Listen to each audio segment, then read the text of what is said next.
Lucas capítulo 24.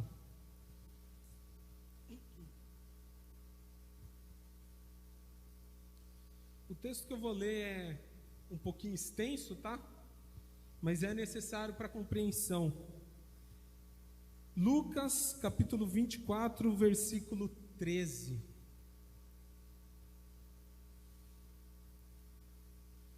Amém? Diz assim: naquele mesmo dia, 2 deles estavam de caminho para uma aldeia chamada Emaús, distante de Jerusalém 60 estádios, e iam conversando a respeito de todas as coisas sucedidas. Aconteceu que enquanto conversavam e discutiam, o próprio Jesus se aproximou e ia com eles.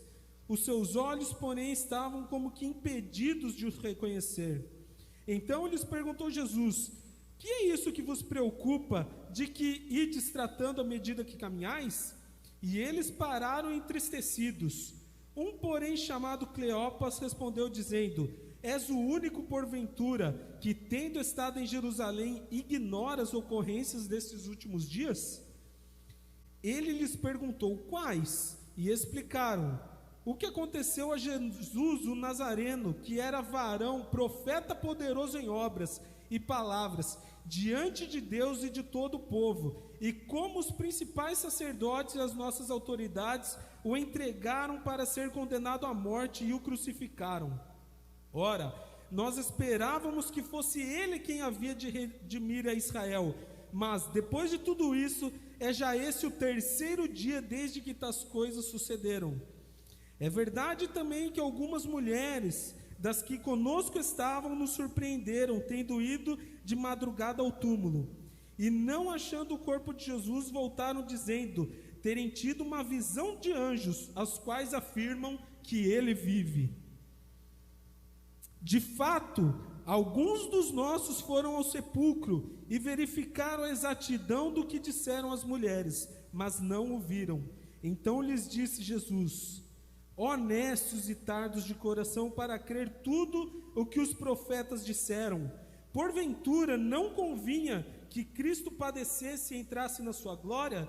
E começando por Moisés, discorrendo por todos os profetas, expunha-lhes o que a seu respeito constava em todas as Escrituras. É um texto meio longo, né?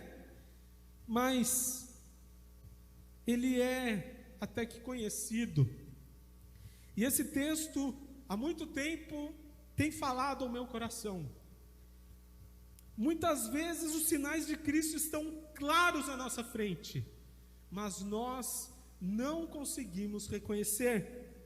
Jesus havia sido crucificado há 3 dias, e aqueles homens então estavam a caminho de Emaús. É o que diz o texto. O primeiro ponto que o Senhor falou comigo é que muitas vezes trocamos as ordens do Senhor para trilhar caminhos errados. Eles estavam no caminho errado. Jesus havia dito a eles para permanecerem em Jerusalém. Jesus ratifica isso no versículo 49 desse capítulo 24. Jesus havia falado para eles permanecerem em Jerusalém. E onde estavam esses homens? Indo para Emaús. Nós saímos do propósito de Deus. Eles andaram com Jesus por 3 anos, mas ainda assim não foram capazes de reconhecer o Mestre. Andavam com Cristo, mas de fato ainda não o conheciam. Eles estiveram 3 anos direto com Cristo, viram seus milagres, assistiram suas pregações, dormiram com Jesus. E mesmo assim, quando o Mestre se apresenta a eles, a palavra fala que eles não foram capazes de reconhecer o Mestre. Não adianta apenas andar com Cristo, meus irmãos. O mais importante é conhecê-lo. Não adianta apenas estar aqui na igreja. Não adianta você simplesmente estar nos cultos. Deve-se ter uma vida com Deus. Aqueles homens andaram com Jesus durante 3 anos, mas ainda assim não o conheceram. Não adianta você apenas estar aqui, apenas participar dos cultos, apenas vir aos cultos e sentar e levantar e cantar e orar e ir embora. Você deve ter uma vida com Deus. Judas andou com Cristo e mesmo assim o traiu. Judas estava ali, participou dos milagres, viu as maravilhas e mesmo assim ainda traiu Jesus. Apenas estar na igreja não é o suficiente. A vida cristã se faz com oração e estudo da palavra de Deus. Em Mateus 22, 29, diz assim: errais, não conhecendo as Escrituras, nem o poder de Deus. Erramos porque não temos conhecido de fato o poder de Deus e a sua palavra. Erramos porque achamos que simplesmente estar na igreja vai nos levar para o céu.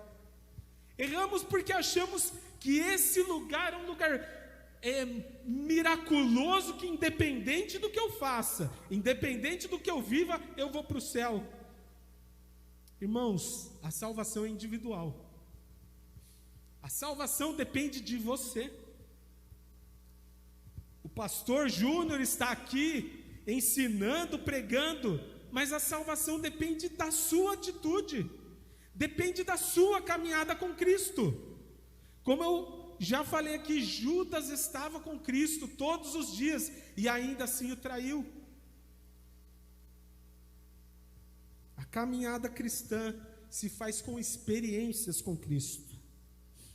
A segunda coisa que o Senhor me chamou a atenção nesse texto é que a fé deles ainda não estava firmada. No versículo 21, olha o que eles falam para Jesus: e nós esperávamos que fosse ele que remisse a Israel, mas agora com tudo isso, é já hoje o 3º dia desde que essas coisas aconteceram. Eles não sabiam tudo o que ia acontecer? O próprio Jesus falou que essas coisas eram necessárias, e quando aconteceu, todo mundo ficou surpreso, hein? Nossa, não esperava, hein? Jesus falou e aconteceu mesmo, não esperava, hein? Como não esperava? Jesus pregou sobre isso todos os dias. Ele falava que essas coisas eram necessárias, e quando aconteceu, ninguém acreditou. Muitas vezes estamos dentro da igreja há anos, conhecemos todas as passagens bíblicas, mas a incredulidade ainda toma conta do nosso coração. Oramos como um cumprimento de um ritual. Oramos, quando o pastor fala, vamos orar, vamos orar então. Mas, na verdade, não cremos que aquelas palavras surtirão qualquer efeito. A nossa oração, uma oração vazia, simplesmente de palavras jogadas ao vento. Não são palavras firmadas na fé, palavras que realmente podem fazer os montes se moverem. Oramos, mas de fato não acreditamos que qualquer coisa possa mudar. Fé significa confiança, crença, credibilidade. A fé é um sentimento de que vai acontecer, mesmo que todas as circunstâncias falem que é impossível. A fé diz, vai acontecer. Fé é saber que o impossível vai acontecer. Isso é fé. Não é impossível, não. A minha fé diz que vai acontecer. Isso é fé. A fé não é duvidar, mas será? Será que Deus pode? Deus pode. Deus vai fazer. Pela fé, o mar se abriu e o povo passou. Gente, dá para abrir o mar? Não dá. Mas pela fé abriu. Pela fé Elias orou e o fogo desceu do céu e consumiu um altar cheio de água. Pela fé Davi venceu Golias. pela fé, não foi pela força, não foi pela sua esperteza, não foi pela sua habilidade, foi pela fé. Pela fé, Sadraque, Mesaque e Abednego foram lançados na fornalha e saíram de lá caminhando. Os soldados que lançaram eles na fornalha morreram queimados do lado de fora, e eles saíram de lá caminhando e regozijando o nome do Senhor. Isso é fé. Foi pela fé que os muros de Jericó caíram, apenas com gritos e brados de vitória. Irmãos, isso é fé. Pela fé você vai ser curado. Pela fé Deus não vai te deixar faltar nada. Pela fé a sua família vai ser salva. Pela fé Deus vai te abençoar no seu trabalho. Pela fé, ainda que pareça impossível, Deus vai fazer. Deus vai fazer. A sua oração tem que ser uma oração de fé, uma oração de coragem para desafiar aquilo que é impossível. Essa deve ser nossa oração. Esses homens sabiam aquilo que havia de acontecer. Aconteceu e eles estavam incrédulos. A gente esperava que era ele que iria remir o nosso povo. Mas agora aí, 3 dias já e nada aconteceu. Fé. Sem fé é impossível agradar a Deus. É isso que fala a palavra de Deus. É impossível agradar a Deus. A fé é base da vida cristã. Sem ela não existe vida cristã. Onde está a nossa fé? Nesse período que temos atravessado de pandemia, de muitas incertezas, o que deve nos mover é a fé em Cristo, que o Senhor irá nos fazer passar, dando glória e aleluia. E mesmo que tudo dê errado, ainda temos o céu nos esperando, ainda temos o reino do Senhor, que é para lá que eu vou. Aqui é apenas passageiro. A palavra de Deus fala que nós somos peregrinos em terra estrangeira, então não é aqui. O nosso galardão, o nosso troféu, o nosso tesouro não é aqui. Apenas estamos de passagem para aquilo que nem olhos viram, nem ouvidos ouviram. É isso que o Senhor tem preparado para mim e para você. Creia, creia.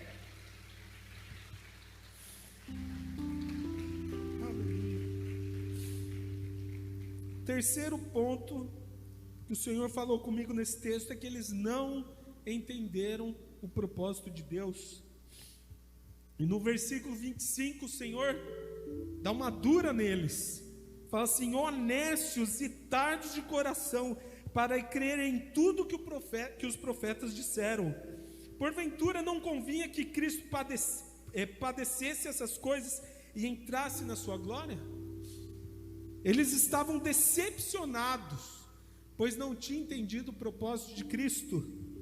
Eles não tinham entendido que a cruz era o caminho para a libertação e a vitória do pecado. Faltava-lhes o discernimento da grandiosa obra de Cristo.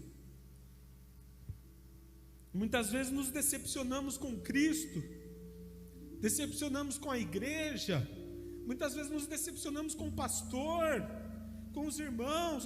Estou decepcionado, não vale a pena. Nos decepcionamos porque muitas vezes não temos entendido a gloriosa obra do Senhor. Não conseguimos ver a vitória que o Senhor está nos dando, os livramentos que o Senhor está nos dando. Não conseguimos ver que a vitória de Cristo está à frente. É necessário passar por isso para que a vitória se concretize ali. A cruz era necessária. Terrível, terrível. Uma morte sem igual. Não conseguimos nem imaginar o sofrimento de Cristo. Mas era necessário para a vitória, para que hoje eu e vocês estivéssemos aqui, livres para honrar e louvar seu santo nome. A cruz foi necessária, e temos nos decepcionado. Temos decepcionado porque não entendemos que muitas vezes aquilo que estamos passando é necessário para a vitória do Senhor. Jesus ainda chama eles de nécios. Nécio, para quem não sabe, é tolo ou que não tem entendimento. Muitas pessoas não têm aceitado correções. O pastor Júnior chega para falar, fala: ah, pastor, não é meu pai, não é minha mãe para vir falar assim comigo? Jesus chama eles de nécios. Acham que a palavra de Deus é dura demais, ou que o pastor é duro demais. Ah, eu não vou mais na igreja. Aí vai o pastor Júnior atrás, vê se acolhe de novo a ovelha lá. Vai, não, meu filho, vem para cá. Ah, não, pastor, se o senhor falar assim comigo, eu não vou. Irmãos, a correção é necessária. A correção mostra que Deus nos ama e se importa conosco. Por isso Ele nos corrige. Que nós não sejamos nécios.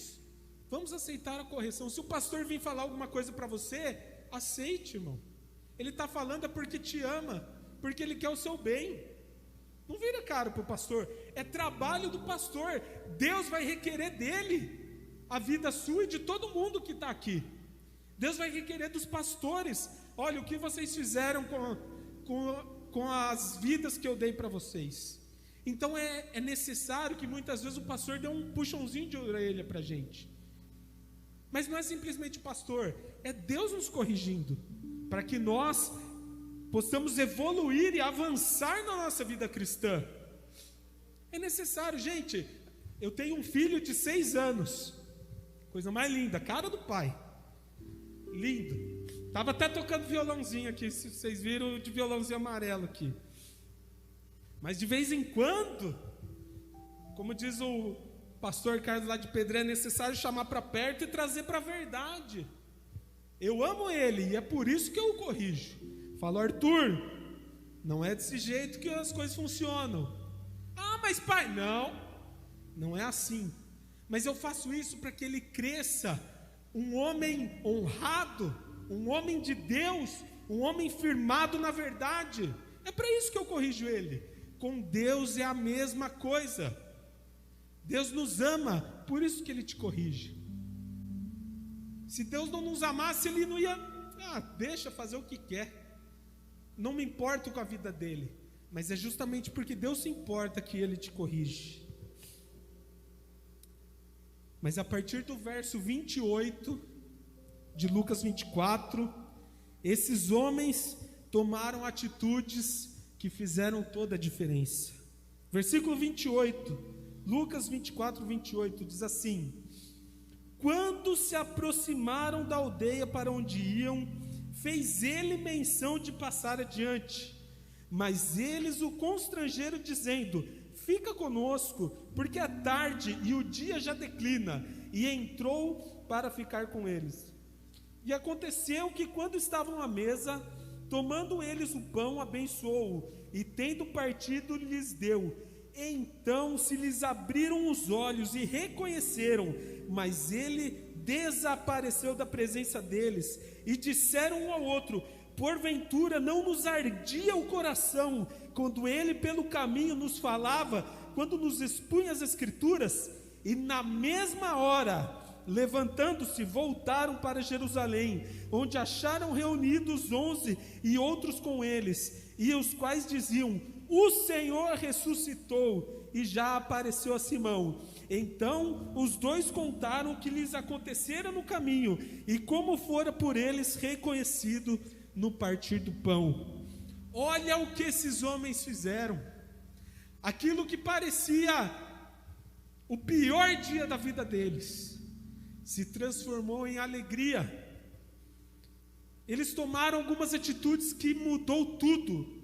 Primeira, convidaram Jesus para entrar. No texto fala que eles chegaram e Jesus estava, obrigado, valeu pela companhia. Eles falaram: não, está tarde já está tarde, entra conosco. Eles convidaram Jesus para entrar. Segundo, deixaram Jesus assumir o controle. no texto fala que Jesus tomou o pão, abençoou e tendo partido, deu aos dois. Eles deixaram que Jesus assumisse o controle daquela situação. Terceira, no versículo 33 diz que eles voltaram correndo a Jerusalém na mesma hora. Ué, já não estava tarde? Inclusive foi o motivo que eles convidaram Jesus para entrar, porque estava tarde já, né? Não, vai ficar na rua essas horas, perigoso. Entra. Mas o texto no versículo 33 diz: e na mesma hora, levantando-se, voltaram para Jerusalém. Irmãos, quando Deus manda, é na hora. Deus te mandou fazer, é agora. Não é daqui a pouco, é agora. Faça, não espere. Não, vou pedir um sinal para Deus. Mas será que é? Se Deus te mandou, faça. Se Deus te corrigiu, falou para você, mude agora. É na mesma hora. Já estava tarde, mas eles não se importaram. É agora, então é agora. Faça a obra de Deus agora. Não é daqui a pouco, é agora. Teve oportunidade, use essa oportunidade na mesma hora. O que tem nos impedido de reconhecer os sinais do Mestre? O que tem atrapalhado de ver os sinais de Cristo? Será que estamos cumprindo tudo aquilo que o Senhor nos ordenou? Será que temos aceitado as correções de Cristo? O caminho de Emaús mostra que quando estamos no caminho errado, não conseguimos enxergar os sinais de Cristo. Cristo estava ali, em pé, na frente deles, conversando, e mesmo assim eles não o reconheceram. O caminho de Emaús nos mostra que a falta de discernimento pode nos levar para longe dos propósitos de Deus. Era para eles permanecerem em Jerusalém, mas eles estavam indo para Emaús. A falta de discernimento muitas vezes tem nos carregado para longe dos propósitos de Deus. Muitas vezes você no começo tinha aquele fogo ardendo no seu coração, que você queria cantar, que você queria dançar, que você queria pular, você queria ir na praça pregar, você queria lavar a igreja, queria fazer tudo. E agora você tem se achado cada vez mais distante dos propósitos de Cristo na sua vida. Você tem se achado cada vez mais longe daquilo que o Senhor tem preparado para você. Volte para os caminhos do Senhor.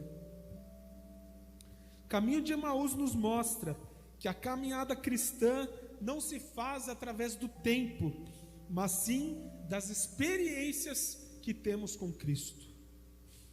Jesus transformou a tristeza e decepção em alegria e entusiasmo. Que os nossos corações queimem com a palavra de Cristo hoje. Que o seu coração possa arder, possa ser transbordado, que você não se contenha, que você precise pular, que você precise gritar, que você precise falar de Cristo para alguém. Que a palavra de Deus arda no seu coração hoje. Não saia do propósito de Deus. Abra os olhos e reconheça os sinais do Mestre. Senhor, eu oro a Ti neste momento, ó Pai, da palavra que o Senhor falou primeiro comigo, para que eu trouxesse a essa igreja, Senhor.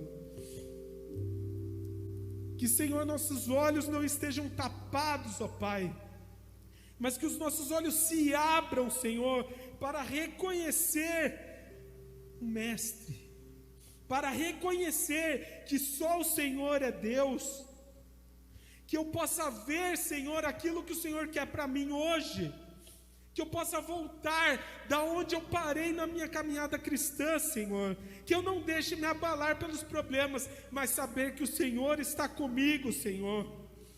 Vá à frente, ó Pai, arda, Senhor, no coração dessas pessoas que aqui estão hoje, Senhor, Toque, Senhor, nessas vidas, Senhor, que elas venham se derramar, que elas venham se quebrantar diante de Ti, Senhor, que elas venham, ó Pai, se despedaçar diante de Ti, Senhor, para que o Senhor faça o que o Senhor quiser, ó Pai. É o que eu te peço, Senhor, em nome de Jesus, que seja o início, ó Pai, de uma nova caminhada cristã, Senhor, que seja o início de novos propósitos, que seja o início, Senhor, de uma nova conversão, Senhor, voltar ao primeiro amor, Senhor, que seja novamente o início de uma caminhada até o fim contigo. É o que eu te peço em nome de Jesus. Amém, Senhor.